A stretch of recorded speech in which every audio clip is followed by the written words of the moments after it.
Deep dive. Todd Boehly completed his takeover of Chelsea on May 30, 2022, and it has been a wild year at Stamford Bridge since the American billionaire arrived on the scene.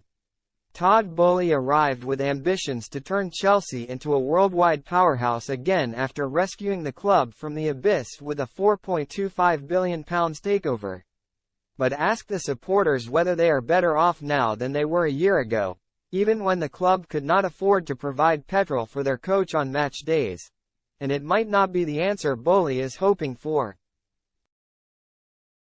Even 12 months after he replaced Roman Abramovich as the club's custodian. To say Boehly's reign has resembled a rollercoaster ride would be misleading.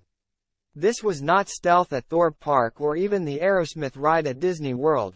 This has been the rocky, vomit-inducing nervousness that comes from an unstable fairground ride.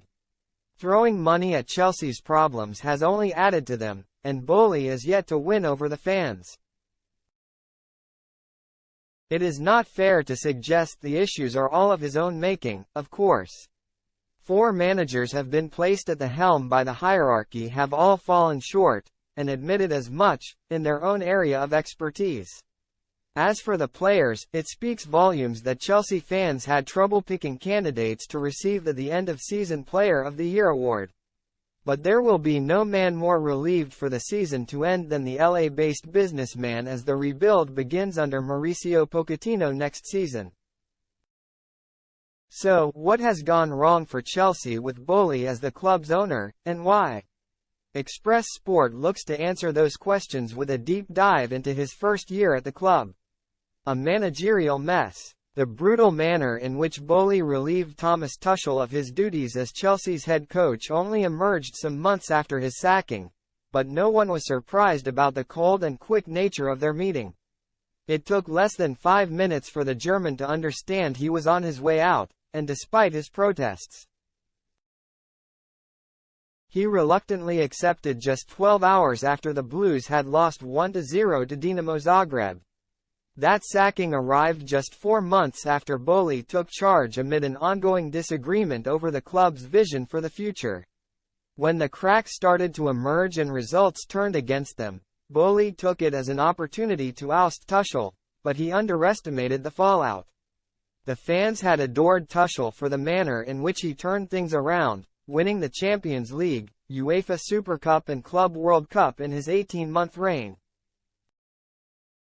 Sacking their popular boss, rated as one of the Premier League's best, was far from a popular decision, and even less so when Graham Potter was approached to replace him.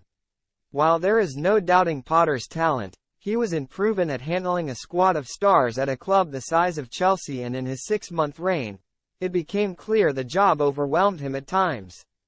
Potter made a fine start and was unbeaten in his first 9 games in charge, which included convincing wins over AC Milan in the Champions League and an excellent performance against Manchester United before Casemiro's last-gasp equaliser. But a 4-1 defeat away to Brighton, the team he had built and Roberto De Zerbi perfected, proved to be the turning point. After that, Chelsea would win just 3 of their next 16 games. Even a run of 3 consecutive wins in March and a place booked in the Champions League quarter-finals couldn't save Potter after a dreadful 1-0 home defeat to bottom club Southampton. Boehly had stuck by his man through thick and thin, insisting the club wouldn't sack him. But the time to pull the trigger had already been way past its due date when the American finally announced Potter's departure, leading to questions over his decision-making. Boehly's managerial plan to bring in Potter for Tuchel might have worked had the German should have been given a full season to prove whether he was capable of leading the club under the new owners. It is a mistake he has now learned from with the process of hiring Pochettino, and now the damage repair can begin.